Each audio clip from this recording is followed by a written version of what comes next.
یا رسول اللہ وعلی آلک و اصحابک یا سیدی یا حبیب اللہ الصلاۃ والسلام علیک یا سیدی یا خاتم النبیین وعلی آلک و اصحابک یا سیدی یا شفیع المذنبین۔ انسان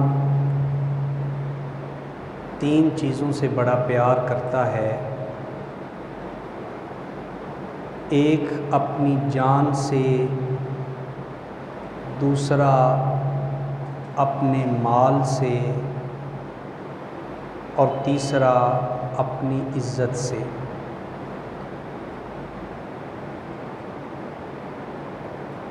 اور اسلام بھی ان تین چیزوں کی حفاظت کرنے کا حکم کرتا ہے۔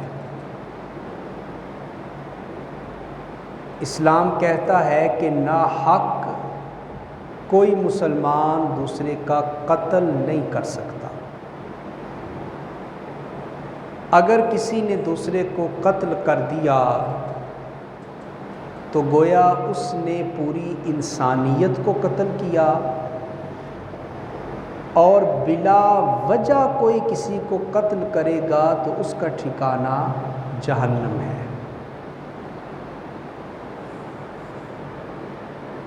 قتل ناحق کی طرح دوسرے کے مال کو نقصان پہنچانا اسلام اس کی بھی اجازت نہیں دیتا۔ یہاں تک حدیث میں آتا ہے کہ اگر کسی نے دنیا میں کسی کا ایک درہم یا ایک روپیہ ناحق لے لیا تھا، اس کا حق نہیں تھا، اس نے قبضہ کر لیا، ایک روپیہ ایک درہم، تو جب تک قیامت کے دن وہ اس ایک روپے کا بھی حساب نہیں نہ دے گا تب تک وہ اپنی جگہ سے ہل بھی نہیں سکے گا۔ جنت میں جانا تو بعد کی بات ہے، وہ جس جگہ پہ کھڑا ہے اس جگہ پہ حرکت بھی نہیں کر سکے۔ اسی طرح ایک دوسرے کی عزت کا خیال کرنا یہ بھی اسلام کا ایک پیغام ہے، اسلام کا حکم ہے اپنے ماننے والوں کے لیے۔ ہمارا مسئلہ یہ ہے کہ ہم قتل کرنے کو تو گناہ سمجھتے ہیں، کسی کے مال پہ قبضہ کرنے کو بھی گناہ سمجھتے ہیں، مگر دوسرے لوگوں کی عزت خراب کرنے کو اپنا حق خیال کرتے ہیں۔ آج ہر بندہ قتل کرنے سے ڈرتا ہے، ہر بندہ دوسرے کے مال پہ قبضہ کرنے سے ڈرتا ہے، مگر جب ہم آپس میں بیٹھے ہوتے ہیں تو ہم ایک دوسرے کی عزت خراب کرنے سے نہیں ڈرتے، ہم دوسرے لوگوں کی بے عزتی کرتے ہیں، انسلٹ کرتے ہیں، ان کی عزت کا کھلواڑ کرتے ہیں، اپنے مسلمان بھائیوں کی عزت کو تار کرنے کی کوشش کرتے ہیں۔ حضرت خواجہ معین الدین چشتی اجمیری رحمۃ اللہ تعالی علیہ آپ فرماتے ہیں، اے بندہ مومن، قیامت کے دن ممکن ہے کہ اللہ تیرے دوسرے گناہ تو معاف کر دے، مگر یاد رکھ اگر دنیا میں تو نے کسی کا دل دکھایا ہوا، کسی کی عزت کے ساتھ تو نے کھیلا، اللہ دوسرے گناہ تو معاف کر دے گا، مگر یہ گناہ اللہ بھی اس وقت تک معاف نہیں کرے گا جب تک وہ بندہ خود تجھے معاف نہ کر دے۔ تو آج ہماری زبانوں سے ایک دوسرے کی عزت محفوظ نہیں، حتیٰ کہ لوگوں کی زبانیں اتنی بڑی بڑی ہو گئیں کہ لوگوں کی زبانوں سے صحابہ کرام کی عزتیں بھی محفوظ نہیں رہیں۔ یہ جو ابھی محرم گزرا ہے، اس محرم میں جو حالات پیش آئے ہمارے وطن عزیز پاکستان میں، وہ آج سے پہلے کبھی دیکھنے میں نہیں آئے۔ ایک مخصوص فرقے کے لوگوں نے کبھی حضرت جناب ابو بکر صدیق کی گستاخی کی، کبھی حضرت فاروق اعظم کی عزت پہ حملہ کیا، کبھی حضرت عثمان غنی کی ذات پہ حملہ کیا۔ تو اسلام تو عام مسلمانوں کی عزت کا خیال رکھنے کا حکم دیتا ہے۔ صحابہ کی عزت تو بہت قیمتی چیز ہے، صحابہ کی ناموس کا تو ہم تصور بھی نہیں کر سکتے وہ کتنی اونچی چیز ہوگی۔ یہ حدیث آپ نے سنی ہوگی جس میں حضور نے فرمایا کہ سود کے 70 سے زیادہ درجے ہیں، یعنی سود اتنا بڑا گناہ ہے، سود کھانا، سود لینا، سود کا کاروبار کرنا، یہ اتنا بڑا گناہ ہے کہ اس کے 70 سے کچھ زائد درجے ہیں۔ اور حضور نے فرمایا سود کا سب سے کم تر درجہ یہ ہے کہ گویا وہ شخص اپنی ماں کے ساتھ ہی منہ کالا کر رہا ہے۔ کتنا بڑا گناہ ہے سود کا، اور یہ سب سے کم تر درجہ ہے، کم تر درجہ۔ یہ تو آپ نے پہلے بھی سنا ہوگا، آئے میں آپ کو بتاؤں کہ سود کا سب سے اونچا درجہ کیا ہے، سود کھانے کا سب سے بڑا گناہ کیا ہے؟ حضور نے فرمایا جو بندہ سود لیتا ہے، سود کھاتا ہے، وہ اس شخص کی طرح ہے جو دوسرے مسلمان کی عزت کا سودا کرتا ہے۔ اس کو اگر اس حدیث کا خلاصہ بیان میں کروں تو آپ کو سمجھنے میں آسانی ہوگی۔ حضور نے ارشاد فرمایا، مفہوم اس حدیث کا یہ ہے، فرمایا کہ جو بندہ کسی مسلمان کی عزت پہ حملہ کرتا ہے، گویا وہ اس شخص کی طرح ہے جو اپنی ماں کے ساتھ 70 دفعہ منہ کالا کرتا ہے۔ تو حضرات، عام مسلمانوں کی عزت اتنی قیمتی ہے، عام مسلمانوں کی، ہم جیسے گناہگار مسلمانوں کی عزت، آپ لوگوں کی عزت اتنی قیمتی ہے، تو ذرا غور کریں حضرت ابو بکر کی عزت کتنی اعلیٰ ہوگی، حضرت فاروق اعظم کی عزت کتنی اونچی ہوگی، حضرت عثمان غنی، حضرت مولا علی کی عزت کتنی اونچی ہوگی۔ قرآن حکیم فرقان مجید میں آتا ہے، اللہ فرماتا ہے وَلِلَّهِ الْعِزَّةُ وَلِرَسُولِهِ وَلِلْمُؤْمِنِينَ وَلَكِنَّ الْمُنَافِقِينَ لَا يَعْلَمُونَ۔ قرآن میں آتا ہے کہ پہلے نمبر پہ جس کی عزت ہے نا وہ اللہ کی ہے، سب عزتوں سے اعلیٰ عزت، اونچی عزت کس کی ہے؟ سارے بولے کس کی؟ اللہ کی۔ والی رسول ہی، اور اللہ کے بعد کس کی عزت سب سے زیادہ ہے؟ اللہ کے رسول کی۔ آگے فرمایا وَلِلْمُؤْمِنِينَ، اور رسول کے بعد جس کی عزت سب سے زیادہ ہے وہ ایمان والے مومنوں کی عزت سب سے زیادہ ہے۔ اب مجھے بتائیں، جس وقت یہ آیت اتری حضور کے اوپر، اس وقت میں اور آپ موجود تھے اس دور میں؟ موجود تھے؟ موجود نہیں تھے۔ اللہ کہتا ہے عزت اللہ کے لیے ہے، اللہ کے رسول کے لیے ہے، اور ایمان والے مومنوں کے لیے ہے۔ اب مجھے بتائیں، جس وقت یہ آیت اتری، اس وقت جو ایمان والے مومن تھے، جو مسلمان تھے، ان کو کیا کہتے ہیں؟ صحابہ کہتے ہیں، اہل بیت کہتے ہیں۔ تو اللہ تو یہ کہے کہ میرے نبی کی بھی بڑی عزت ہے اور میرے نبی کے صحابہ کی بھی بڑی عزت ہے، اور آگے اللہ کہتا ہے وَلَكِنَّ الْمُنَافِقِينَ لَا يَعْلَمُونَ، یاد رکھنا جو منافق ہوگا نا وہ میرے صحابہ کی عزت نہیں کرے گا۔ منافق نہ اللہ کی عزت کرے گا، نہ اللہ کے رسول کی عزت کرے گا، نہ رسول اللہ کے صحابہ کی عزت کرے گا۔ اس آیت سے پتہ چلا کہ جس دل میں ایمان کی روشنی موجود ہوتی ہے وہی صحابہ کا ادب کرتا ہے، اور جس دل میں ایمان نہیں ہوتا وہ صحابہ کا بے ادب بھی ہوتا ہے، صحابہ کا گستاخ بھی ہوتا ہے۔ اور مجھے ذرا سوچ کے بتائیں ہمارے دلوں میں صحابہ کی عزت موجود ہے یا نہیں ہے؟ ہمارے دلوں میں صحابہ کا ادب ہے، صحابہ کا پیار ہے، صحابہ کا احترام ہے۔ تو آپ کو مبارک ہو، آپ ایمان والے ہیں، اس لیے کہ اللہ نے وعدہ کر دیا کہ میرے نبی کے صحابہ سے وہی نفرت رکھے گا جو منافق ہوگا، اور جو منافق نہیں ہوگا وہ ان سے پیار کرے گا۔ اللہ تو گواہ ہو جا، ہم تیرے نبی کے صحابہ کا ادب بھی کرتے ہیں، ان کی عزت بھی کرتے ہیں۔ اللہ تو نے ہمیں پہلے بھی ایمان عطا فرمایا ہے، ہمارے ایمانوں کو مولا مزید استقامت عطا فرما دے۔ حضور کی دوسری حدیث سنیں، حضور نے ارشاد فرمایا من رد عن ارد مسلم رد اللہ وجہہ عن النار یوم القیامہ۔ حضور نے ارشاد فرمایا کہ جو کسی عام مسلمان کی عزت کی حفاظت کرتا ہے،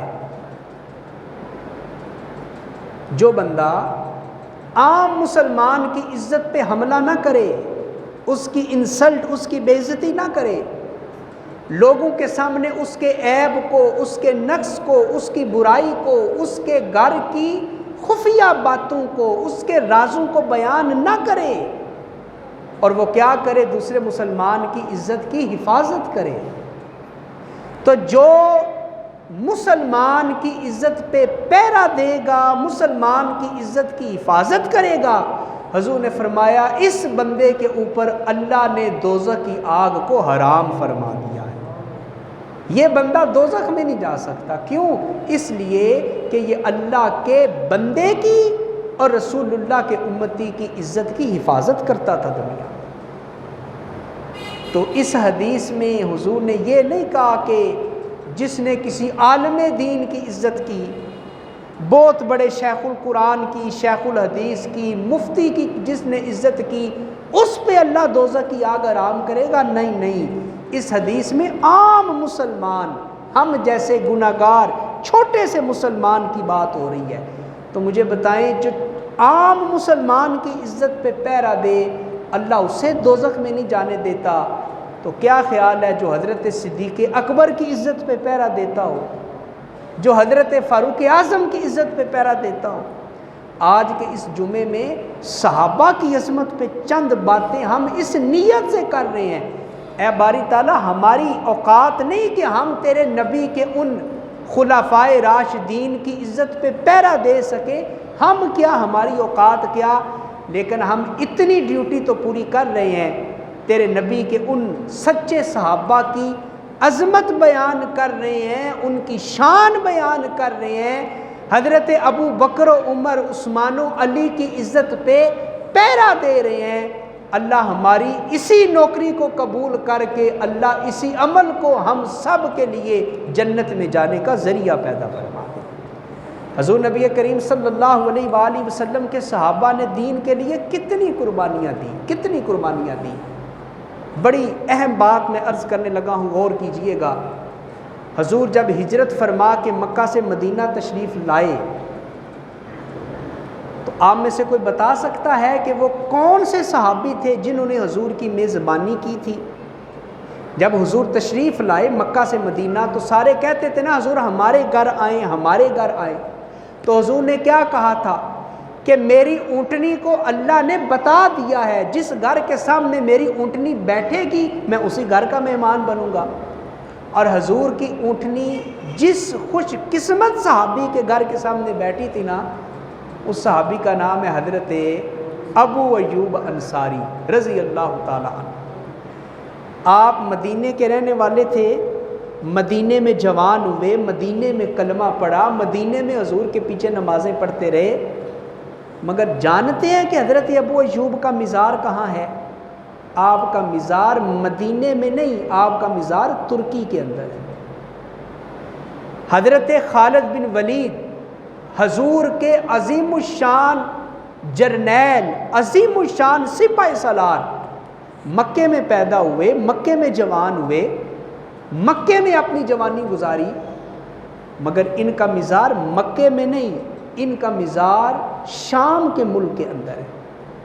حضرت انس بن مالک حضور کے صحابی ہیں، مدینے کے رہنے والے تھے، چھوٹے سے بچے تھے کہ آپ کی والدہ آپ کو حضور کی خدمت میں پیش کر گئی، حضور یہ آپ کی نوکری کرے گا، آپ کی خدمت کرے گا، اور حضرت انس نے 10 سال تک حضور کی خدمت کی، حضور کی نوکری کی۔ مگر حضرت انس بن مالک کی قبر بھی مدینے میں نہیں، آپ کی قبر بھی عراق کے اندر ہے۔ حضرت سعد بن ابی وقاص، آپ کا مزار چائنا کے اندر ہے۔ حضرت معاذ بن جبل، آپ کی قبر اردن کے اندر ہے۔ حضرت عبد الرحمن حضور کے ایک صحابی ہیں، ان کا مزار شمالی افریقہ کے اندر ہے۔ اب یہ 4-5 مثالیں آپ کے سامنے میں نے رکھی، ذرا غور تو کریں کیا وجہ ہے۔ یہ صحابہ یا مکے کے رہنے والے تھے یا مدینے کے رہنے والے تھے، اب ان کے مزار بھی تو یا مکے میں ہونے چاہیے تھے یا مدینے میں ہونے چاہیے تھے، مگر ان کے مزار دوسرے ملکوں میں کیوں ہیں؟ آپ نے یہ نہیں سمجھنا کہ جس طرح ہمارے بیٹے، بھانجے، بھتیجے، رشتہ دار پردیس کاٹتے ہیں، ملک چھوڑ کے جاتے ہیں دوسرے ملکوں میں دولت کمانے کے لیے، مال کمانے کے لیے، تو صحابہ بھی مکہ مدینہ چھوڑ کر مال کمانے گئے تھے، دولت کمانے گئے تھے؟ نہیں، دولت کمانے نہیں گئے تھے۔ صحابہ وہ صحابہ ہیں جنہوں نے مکہ چھوڑا، مدینہ چھوڑا، اپنا گھر بار چھوڑا، اپنے رشتہ دار چھوڑے، اپنے دوست چھوڑے، اپنی آل اولاد چھوڑی ہے، دولت کمانے کے لیے نہیں چھوڑی۔ مکہ مدینہ چھوڑا ہے تو صرف اور صرف حضور کے دین کا پیغام عام کرنے کے لیے چھوڑا ہے۔ یہ دوسرے ملکوں میں گئے ہیں تو اس لیے گئے ہیں تاکہ ہم حضور کے دین کا پوری دنیا میں ہوکا بلند کر سکیں، ہم دوسرے لوگوں کو اسلام کی تبلیغ کر سکیں، اسلام کا پیغام ہم دوسرے لوگوں کو دے سکیں۔ یہ وجہ ہے کہ پیدا تو یہ مکے مدینے میں ہوئے تھے، مگر دین کی سربلندی کے لیے کسی کا مزار ترکی میں، کسی کا شام میں، کسی کا عراق میں، کسی کا اردن میں، کسی کا چائنا میں۔ تو ہمیں تو صحابہ کی قدر کرنی چاہیے، صحابہ ہمارے محسن ہیں۔ یاد رکھیں سب سے بڑے محسن جو ہمارے ہیں نا، وہ مدینے والے آقا حضور صلی اللہ علیہ وسلم ہیں، اور حضور کے بعد ہمارے اوپر جس نے احسان کیا ہے وہ صحابہ نے احسان کیا ہے۔ اگر صحابہ جہاد نہ کرتے، صحابہ اپنی جانوں کا نذرانہ نہ پیش کرتے تو کیا خیال ہے آج ہم جمعہ پڑھ رہے ہوتے؟ آج ہماری مسجدوں میں اذان ہو رہی ہے، جماعت ہو رہی ہے، قرآن کا درس ہو رہا ہے، محافل ہو رہی ہیں، ذکر ہو رہا ہے، حج ہو رہا ہے، عمرہ ہو رہا ہے، تو صرف اس لیے ہو رہا ہے کہ یہ حضور کے صحابہ نے اپنی قربانیاں پیش کی تھی دین کے لیے۔ حضور کے ایک صحابی ہیں، ان کا نام ہے حضرت جلیبیب رضی اللہ تعالی عنہ۔ ایک جنگ میں، ایک غزوے میں حضور کے یہ صحابی شہید ہو گئے۔ جب جنگ ختم ہوئی تو صحابہ شہداء کے جسموں کو اکٹھا کر رہے تھے، ایک جگہ پہ جمع کر رہے تھے، مگر یہ جو حضور کے صحابی تھے حضرت جلیبیب، ان کا جسم نہیں مل رہا تھا، بڑا تلاش کیا مگر ان کا جسم نہیں مل رہا۔ صحابہ کہتے ہیں حضور ہم نے اپنی آنکھوں کے سامنے انہیں شہید ہوتے ہوئے دیکھا ہے، مگر ہمیں ان کا جسم نہیں مل رہا۔ حضور کہتے ہیں دوبارہ دیکھو۔ صحابہ کہتے ہیں ہم نے پھر دیکھنا شروع کیا، تو دیکھتے دیکھتے ہم ایک ایسی جگہ پہ پہنچے جہاں کافروں کی 12 میتیں ایک دوسرے کے اوپر پڑی ہوئی تھیں، 12 کافر مرے ہوئے، ان کی ناشیں ایک جگہ پہ ڈھیر لگا ہوا تھا۔ صحابہ کہتے ہیں ہم نے ایک ایک کر کے ان سب کو دائیں بائیں کیا، تو یہ دیکھ کر ہماری چیخ نکل گئی کہ سب سے نیچے حضور کے یہ غلام حضرت جلیبیب کا جسم پڑا ہوا تھا، سب سے نیچے۔ گویا حضور کے یہ اتنے بہادر غلام تھے، ان 12 کافروں کو واصل جہنم کر کے اپنی جان بھی اللہ کی بارگاہ میں شہادت کے لیے پیش کر دی۔ حضور نے جب اپنے اس غلام کی یہ حالت دیکھی، حضور کی آنکھوں سے آنسو آ گئے۔ حضور نے کہا اے صحابہ تم پیچھے ہٹ جاؤ، میرے اس غلام نے میرے دین کے لیے جان قربان کی ہے۔ حضور آگے بڑھے اور اپنے مبارک ہاتھوں کے ساتھ حضور نے حضرت جلیبیب کو اٹھا کے باہر نکالا، اپنے ہاتھوں کے ساتھ انہیں قبر میں اتارا۔ تو حضور کے صحابہ تو وہ ہیں جو شہید ہوئے اس دین کے لیے۔ چاہیے تو یہ تھا ہم صحابہ کو سلوٹ مارتے، ہم ان کو سلامیاں دیتے، مگر اس محرم میں کیا ہوا؟ ایک مخصوص فرقے نے، ایک مخصوص گروہ نے صحابہ کی عزتوں پہ حملہ کرنے کی کوشش کی۔ کبھی حضرت ابو بکر کی ذات پہ حملہ، کبھی حضرت فاروق اعظم کی ذات پہ حملہ، کبھی حضرت عائشہ کی ذات پہ حملہ، کبھی حضرت ابو ہریرہ کی ذات پہ حملہ۔ اور تمہیں اتنا بھی خیال نہیں آیا کہ تم نے دین کے لیے کیا کیا ہے؟ شاید تمہاری اتنی زندگی گزر گئی، تم نے تو اس دین کے لیے خون کا ایک قطرہ بھی پیش نہ کیا ہو۔ ایسے لوگ بھی ہوں گے، مگر بات کرتے ہو حضور کے ان صحابہ کے اوپر جنہوں نے اپنا تن بھی حضور پہ قربان کیا، اپنا من بھی حضور پہ قربان کیا، اپنی اولادیں بھی حضور پہ قربان کی، اپنے مال بھی حضور پہ قربان کیے، حتیٰ کہ اپنی جانیں بھی حضور کے قدموں پہ قربان کر دی۔ ہمیں تو سلوٹ مارنا چاہیے تھا ان کو، ہمیں تو پروٹوکول دینا چاہیے تھا انہیں، مگر آج ہماری زبانیں گندی ہو گئیں، ہماری زبانیں لمبی ہو گئیں، ہم حضور کے صحابہ کے اوپر آوازیں کسنے لگے۔ حضرت سلمان فارسی صحابی رسول ہیں، ایران کے رہنے والے تھے، بکتے بکاتے مدینہ میں آ گئے، اللہ نے توفیق عطا کی، کلمہ پڑھ کے حضور کے غلاموں میں شامل ہو گئے۔ تو ایک جگہ پہ صحابہ بیٹھے ہوئے تھے، تو ایک صحابی کہتے ہیں کہ میں مکے سے ہوں، میرا یہ خاندان ہے، یہ میری ذات ہے، یہ میری برادری ہے، یہ میرا قبیلہ ہے۔ دوسرے صحابی بولے میں مدینے کا رہنے والا ہوں، میری یہ ذات ہے، میری یہ برادری ہے، میرا یہ قبیلہ ہے۔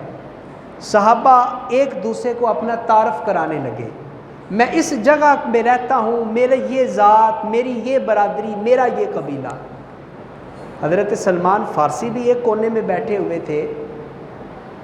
ان سے کسی نے پوچھا اے سلمان بتاؤ تمہاری ذات کون سی ہے، تمہارا قبیلہ کون سا ہے؟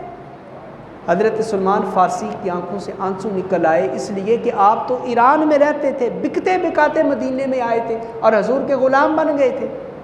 آپ رونے لگے اور کہنے لگے لوگو تمہارا قبیلہ بھی ہے، سلمان کا قبیلہ کوئی نہیں، تمہاری برادری ہے، سلمان کی برادری کوئی نہیں، تمہاری ذات ہے، سلمان کی ذات کوئی نہیں، لوگ تمہیں پہچانتے ہیں، سلمان کو پہچانتا کوئی نہیں۔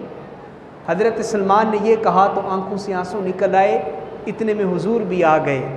حضور نے سلمان کو روتے ہوئے دیکھا تو اپنے سینے سے لگا لیا اور کہا اے میرے صحابہ، سلمان منا اہل البیت، سلمان یہ کہہ رہا ہے کہ اس کی ذات کوئی نہیں، اس کی برادری کوئی نہیں، اس کا قبیلہ کوئی نہیں، تو سنو میں محمد عربی آج اس بات کا اعلان کرتا ہوں کہ سلمان کو میں اپنی اہل بیت کے اندر شامل کر رہا ہوں، سلمان کو میں اپنے قبیلے میں شامل کر رہا ہوں، اپنی برادری میں شامل کر رہا ہوں۔ تو صحابہ تو وہ ہیں جنہیں حضور اپنا کہتے رہے، تو کیا خیال ہے جنہیں حضور اپنا کہیں آج ہمیں ان کو اپنا کہنا چاہیے کہ نہیں کہنا چاہیے؟ بھائی جن سے حضور محبت کرتے تھے، حضور نے فرمایا لا تسبوا اصحابی، حضور نے فرمایا ایک زمانہ ایسا آئے گا جب لوگ میرے صحابہ کو برا بھلا کہیں گے، جب لوگ میرے صحابہ کو گالیاں دیں گے،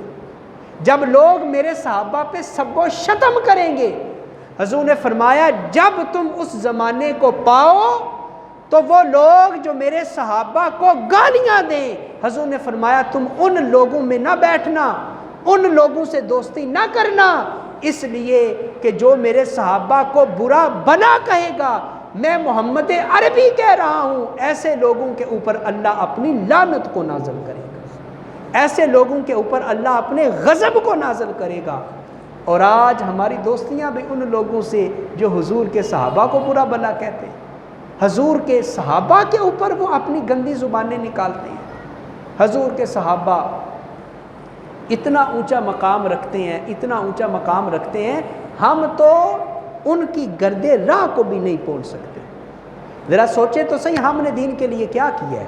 کتنے لوگوں کو ہم نے مسلمان کیا؟ مسلمان کرنا تو دور کی بات ہے، ذرا یہ سوچ لے ہم نے اپنے گھر کے کتنے لوگوں کو 5 وقت کا نمازی بنایا۔ باتیں ہم بڑی بڑی کرتے ہیں، باتیں ہم صحابہ کے اوپر کرتے ہیں، ذرا یہ تو سوچیں ہم نے کتنے لوگوں کو دین کے رستے پہ لگایا، کتنے لوگوں کو قرآن پڑھنا سکھایا، کتنے لوگوں کو جمعہ پڑھنا سکھایا، کتنے لوگوں کو ہم نے نماز پہ لگا دیا۔ ہم سے تو ایک بندہ پوری زندگی میں مسلمان نہیں ہوا، ہم سے تو ایک بندہ پوری زندگی میں نمازی نہیں بن سکا، اور بات کرتے ہم صحابہ کے اوپر جنہوں نے کئی ہزار لوگوں کو کلمہ پڑھا کے حضور کی امت میں شامل کیا، جنہوں نے اپنا سب کچھ حضور کی ذات پہ قربان کر دیا۔ ہم ان کے ایمان پہ شک کرتے ہیں۔ حضرت ابو بکر صدیق کی وہ بات تو آپ نے سنی ہوگی نا کہ غزوہ بدر میں حضرت ابو بکر مسلمانوں کی طرف سے جہاد کر رہے تھے، اور آپ کا ایک بیٹا ابھی کلمہ نہیں پڑھا تھا انہوں نے، وہ کافروں کی طرف سے آیا تھا لڑنے کے لیے۔ جب جنگ ختم ہوئی، باپ بیٹا ایک جگہ پہ بیٹھے تو بیٹے نے کہا ابا جی بدر کی لڑائی میں آپ مسلمانوں کی طرف سے تھے، میں کافروں کی طرف سے تھا۔ 3 موقع ایسے آئے۔ کتنے موقع؟ سارے بولیں کتنے؟ 3 موقع ایسے آئے کہ جب آپ میری تلوار کے نیچے آ گئے تھے۔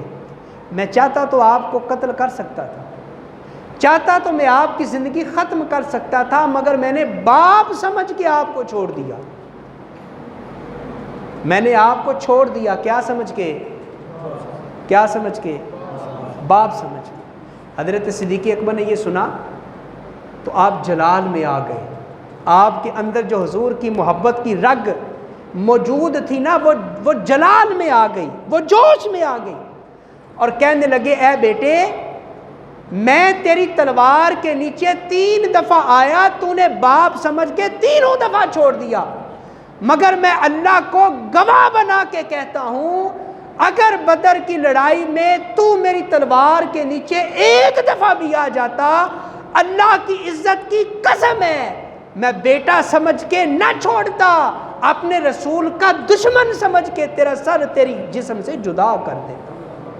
میں یہ نہ سمجھتا یہ میرا بیٹا ہے، یہ میرا خون ہے، یہ میرا جسم ہے، میں یہ سمجھتا میرا بیٹا تو ہے مگر میرے نبی کی دشمنوں کی صف میں کھڑا ہے۔ یہ وہ صحابہ ہیں، یہ وہ صحابہ ہیں جنہوں نے صرف دعویٰ نہیں کیا، جنہوں نے کر کے دکھایا ہے، جنہوں نے کر کے دکھایا ہے۔ تو ہم تو صحابہ کا جتنا مرضی شکریہ ادا کر لیں، ہم تو صحابہ کا شکریہ ادا ہی نہیں کر سکتے۔ آج ہماری زبان پہ کلمہ ہے، قرآن ہے، درود و سلام ہے، ہماری مسجدیں آباد ہیں، ہم اذانیں ہو رہی ہیں، جمعے پڑھے جا رہے ہیں، جنازے پڑھے جا رہے ہیں، ہر سارے اسلامی معاملات ہو رہے ہیں، تو یہ کس کی قربانیوں کا نتیجہ ہمیں مل رہا ہے؟ بولیں صحابہ کی قربانیوں کا نتیجہ۔ یہ صحابہ کی قربانیاں ہیں جنہوں نے اپنا تن من دن دین اسلام کے لیے قربان کیا تھا۔ حضور کے ایک صحابی ہیں حضرت عمر بن جموع رضی اللہ تعالی عنہ، بوڑھے صحابی، ان کی ایک ٹانگ ٹھیک نہیں تھی، چلتے تھے تو ذرا لنگڑا کے چلتے تھے۔ غزوہ احد کی تیاری ہو رہی تھی، حضرت عمر بن جموع کے 2 بیٹے جہاد میں شامل ہوئے۔ حضرت عمر بن جموع بھی لاٹھی ٹیکتے ٹیکتے حضور کی بارگاہ میں آ گئے اور عرض کرنے لگے حضور مجھے بھی جہاد کرنے کی اجازت دیجیے، میں بھی آپ کے ساتھ احد کے میدان میں جہاد کرنے کے لیے جانا چاہتا ہوں۔ حضور نے فرمایا اے عمر بن جموع آپ بوڑھے بھی ہیں، ایک ٹانگ سے معذور بھی ہیں، اللہ نے آپ جیسے معذور لوگوں کے اوپر جہاد کو فرض نہیں کیا۔ آپ کے 2 بیٹے جا رہے ہیں، آپ جا کے گھر اللہ اللہ کریں، اللہ کو یاد کریں، اللہ کا ذکر کریں، مگر دیکھیں صحابہ کا جذبہ جہاد اور ذوق شہادت۔ حضرت عمر بن جموع نے یہ سنا تو کہا حضور اگرچہ میں بوڑھا ہوں، میری ٹانگ بھی ٹھیک نہیں، تو کہ حضور بوڑھے لوگوں کو شہید ہونے کا کوئی حق نہیں ہے؟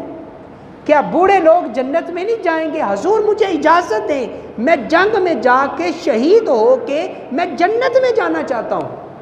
حضور نے جب ان کا جذبہ دیکھا، جوش دیکھا، جنون دیکھا تو اجازت دے دی۔ احد کی لڑائی میں گئے، جتنا ہو سکتا تھا تلوار چلائی، جسم میں جتنی طاقت تھی جہاد کیا۔ بالآخر چونکہ بوڑھے بھی تھے، کمزور بھی تھے، بالآخر ایک کافر نے حملہ کیا، شہید ہو گئے۔ احد کی لڑائی ختم ہوئی تو آپ کے بیٹے باپ کو یاد کر کے رو رہے تھے، چونکہ باپ بیٹے کا تعلق بڑا قریب کا بڑا پیارا تعلق ہوتا ہے، تو باپ کو یاد کر کے آنکھوں میں آنسو آ گئے۔ حضور نے پوچھا کیوں رو رہے ہو؟ کہنے لگے حضور اپنے باپ یاد آ رہے ہیں۔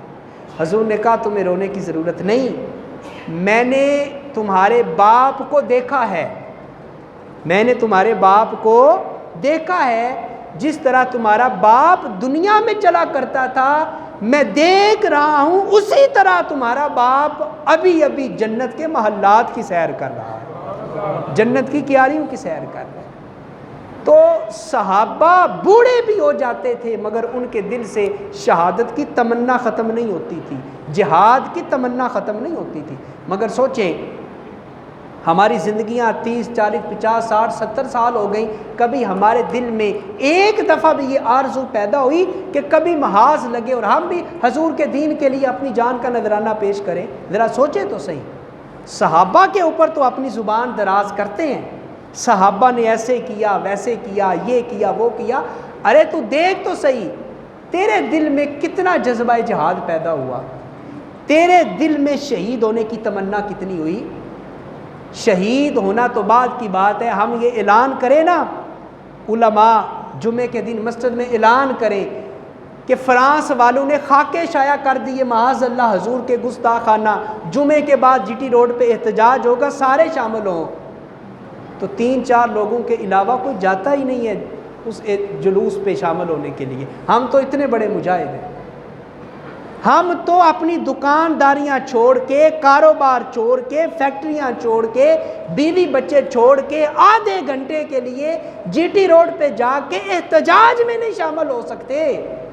ہم بات کرتے ہیں ان لوگوں کے اوپر جنہوں نے اپنے جانیں بھی قربان کر دی، اپنے مال بھی قربان کر دیے، اپنا سب کچھ حضور کی ذات پہ قربان کر دیا۔ ہم ان کے ایمان پہ شک کرتے ہیں، ہم ان کے اوپر اپنی زبانیں دراز کرتے ہیں۔ حضور کے ایک اور صحابی ہیں حضرت سعد، ایک جنگ میں زخمی ہوئے اور اتنا زیادہ زخمی ہوئے کہ جسم کا کوئی حصہ ایسا نہیں تھا جہاں پہ کوئی زخم نہ لگا ہو، اور ٹانگیں اتنی متاثر ہوئیں کہ چل نہیں سکتے تھے، ان کی آخری سانسیں چل رہی تھی، انہیں اپنی موت سامنے نظر آ رہی تھی۔ دور انہوں نے حضور کو بیٹھا ہوا دیکھا تو چل تو سکتے نہیں تھے، زخم ہی زخم تھے جسم کے اوپر، تو زمین کے اوپر رینگتے ہوئے، گھسٹتے ہوئے، اپنے گھٹنوں کا، اپنی کونیوں کا، اپنے ہاتھوں کا سہارا لیتے ہوئے حضور کی بارگاہ میں پہنچے۔ حضور کی بارگاہ میں پہنچے تو اپنا سر حضور کے قدموں میں رکھ دیا اور کہا فزت برب الکعبہ، اے اللہ کے رسول میں آپ کو گواہ بنا کے کہتا ہوں میں نے اپنی جان آپ کے قدموں میں قربان کر دی، لوگوں گواہ ہو جاؤ، اللہ کی عزت کی قسم ہے میں دنیا سے کامیاب ہو کے جا رہا ہوں، میں دنیا سے کامیاب ہو کے جا رہا ہوں۔ اور پھر وہ کہتے ہیں حضور مرنا تو تھا ہی ایک دن، گھر میں بھی مر جانا تھا، سڑک پہ بھی مر جانا تھا، مگر میری آرزو یہ تھی اے باری تعالیٰ جب میری زندگی کا آخری وقت آ جائے تو مولا میرا سر رسول اللہ کے قدموں میں پڑا، مجھے موت آئے تو حضور کے قدموں میں موت آئے۔ تو صحابہ کی کن کن قربانیوں کو آپ کے سامنے رکھیں، ایک حدیث سن لیں پھر گفتگو ختم کرتے ہیں۔ حضور نے فرمایا اگر کوئی احد پہاڑ جتنا سونا اللہ کی راہ میں خیرات کرے، کس پہاڑ جتنا؟ کس پہاڑ جتنا؟ احد چھوٹا سا پہاڑ نہیں ہے، بہت لمبا پہاڑ ہے، میلوں پہ پھیلا ہوا پہاڑ ہے، اتنا سونا کسی کے پاس ہوتا ہی نہیں ہے، بالفرض اگر ہو بھی اور وہ اللہ کی راہ میں خیرات کر دے تو حضور نے فرمایا ایک طرف وہ بندہ جس نے احد پہاڑ جتنا سونا اللہ کی راہ میں قربان کیا، اور دوسری طرف میرا وہ صحابی جس نے ایک مد عرب کا ایک پیمانہ تھا، جس طرح ہمارے ہاں آدھا کلو، پاؤ کلو، 5 کلو پیمانے ہیں، اس دور میں مد ایک پیمانہ تو جو تھوڑا چھوٹا سا تھا، چند سیر اس کا وزن تھا۔ حضور نے فرمایا ایک طرف کوئی احد پہاڑ جتنا سونا اللہ کی راہ میں خیرات کرے، اور دوسری طرف میرا صحابی تھوڑا سا سونا اللہ کی راہ میں خیرات کرے۔ حضور نے فرمایا احد پہاڑ جتنا سونا خیرات کرنے والے کو اللہ اتنا ثواب نہیں دے گا جتنا ثواب تھوڑا سا سونا خیرات کرنے والے میرے صحابی کو اللہ ثواب عطا فرمائے گا۔ وجہ کیا ہے؟ دنیا کے سارے علماء، ولی، غوث، کتب اکٹھے بھی ہو جائیں تو ایک ولی کی ایک صحابی کی عظمت کو نہیں پہنچ سکتے۔ وجہ یہ ہے کہ صحابہ نے نمازیں زیادہ پڑھی تھی اس لیے فضیلت ملی نہیں۔ کیا صحابہ کے روزے زیادہ تھے اس لیے فضیلت ملی نہیں؟ کیا صحابہ کی زکاتیں زیادہ تھی، صدقے زیادہ تھے، تلاوتیں زیادہ تھی؟ اس لیے نہیں۔ صحابہ کو اللہ نے یہ مقام فقط اس لیے دیا ہے کہ صحابہ وہ خوش نصیب ہیں جو اپنی آنکھوں کے ساتھ چہرہ مصطفیٰ کا دیدار کیا کرتے تھے، چہرہ مصطفیٰ کا دیدار کیا کرتے تھے، اس لیے اللہ نے صحابہ کو وہ مقام عطا فرمایا۔ اللہ ہمارے دلوں میں حضور کے صحابہ کا ادب بھی پیدا کرے، ان کا احترام بھی پیدا کرے، ان کا ادب بھی پیدا کرے۔ آمین ثم آمین، وآخر دعواہم ان الحمد للہ رب العالمین۔